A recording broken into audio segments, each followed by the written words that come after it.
Diksi ini harus diperhatikan. Jadi narasi yang berkembang bahwa PSU tidak bisa disengketakan adalah kesalahan tafsir yang sangat berbahaya. Jika dibiarkan, ini akan membuka ruang bagi kecurangan besar-besaran.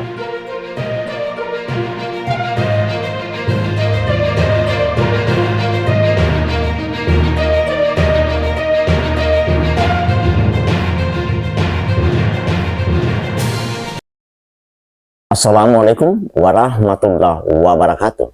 Keselamatan untukmu. Semoga rahmat dan keberkahan dari Allah Subhanahu wa Ta'ala senantiasa menyertai kita. Amin. Jelang PSU Pilwali Palopo, ruang publik dipenuhi oleh berbagai isu krusial. Namun di tengah kegaduhan itu, para cerdik pandai justru memilih diam atau malah berpihak.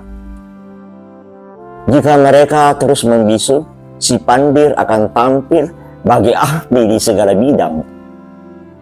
Salah satu narasi yang beredar luas adalah bahwa hasil PSU katanya tidak bisa lagi disengketakan di MK. Jika anggapan ini dibiarkan, praktek kecurangan terutama vote buying akan semakin merajalela.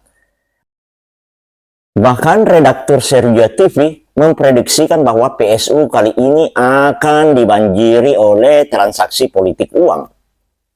Kekhawatiran ini cukup beralasan sebab kepercayaan publik terhadap integritas penyelenggara pemilu di kota ini telah lama tergerus. PSU ini akan menjadi ajangnya, satu, praktek kecurangan yang bisa saja terjadi. Kedua, praktek manipolitik jual beli suara.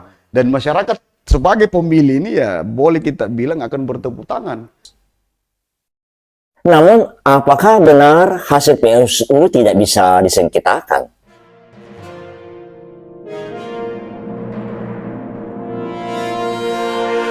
Memerintahkan pemungutan suara ulang dimaksud harus sudah diselenggarakan dalam tenggang waktu 90 hari sejak putusan ini diucapkan dan menetapkan serta mengumumkan hasil pemungutan suara ulang tanpa harus melaporkan kepada mahkamah. Rumor yang berkembang berakar dari kesalahan memahami diktum ke-6 amar putusan MK. Putusan itu memang menyatakan bahwa hasil PSU tidak perlu dilaporkan ke MK. Tapi apa yang tidak perlu dilaporkan dan mengapa MK memerintahkan demikian? Perlu diingat, PSU ini terjadi bukan atas inisiatif KPU Palopo atau atasannya, tetapi atas perintah MK. Maka secara prinsip hukum, hasil PSU memang harus dilaporkan ke MK. Namun karena MK sendiri yang menyatakan bahwa laporan itu tidak diperlukan, maka itu bukan kewajiban. Tapi perhatikan baik-baik, yang tidak perlu dilaporkan adalah pelaksanaan PSU.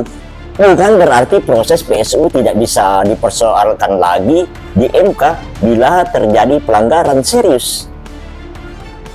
Seandainya benar PSU tidak bisa disengketakan lagi, MK pasti akan menggunakan diksi dimohonkan, bukan dilaporkan. Sebab MK bukan tempat melapor, melainkan tempat mengajukan permohonan perselisihan hasil pemilu. Diksi ini harus diperhatikan. Jadi narasi yang berkembang bahwa PSU tidak bisa disengketakan adalah kesalahan tafsir yang sangat berbahaya. Jika dibiarkan, ini akan membuka ruang bagi kecurangan besar-besaran.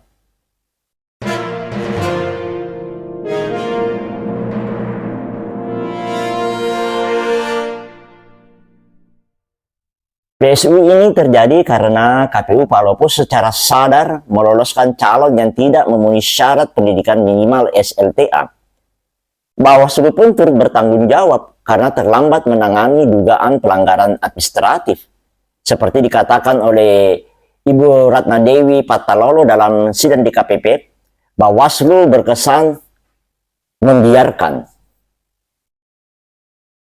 Kini, pasca putusan MK, beredar kabar bahwa sejumlah pejabat Pemkot Palopo berpihak ke salah satu pasangan calon.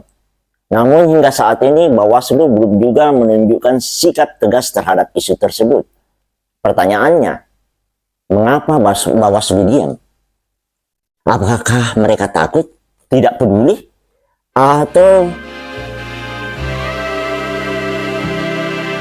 jika diamnya Bawaslu berlanjut, jangan salahkan jika publik semakin kehilangan kepercayaan terhadap pelaksanaan PSU ini. Dan ketika itu terjadi, maka kecurangan semakin sulit dibendung.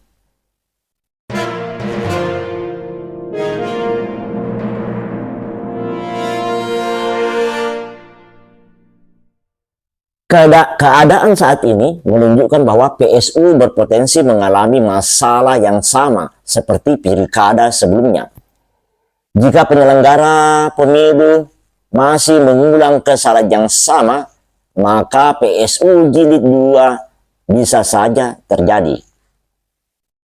Para akademisi dan praktisi hukum seharusnya tidak tinggal diam.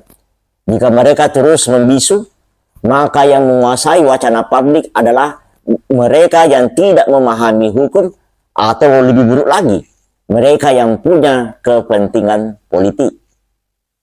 Pada akhirnya, PSU bukan sekadar tentang mengulang pemungutan suara, tapi tentang mengembalikan kepercayaan rakyat terhadap demokrasi.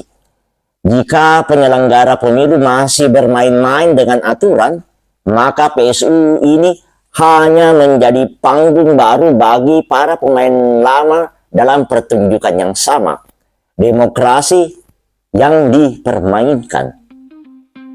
Billahi taufiq wal hidayah. Wassalamualaikum warahmatullahi wabarakatuh. Salamat kita pada salamat.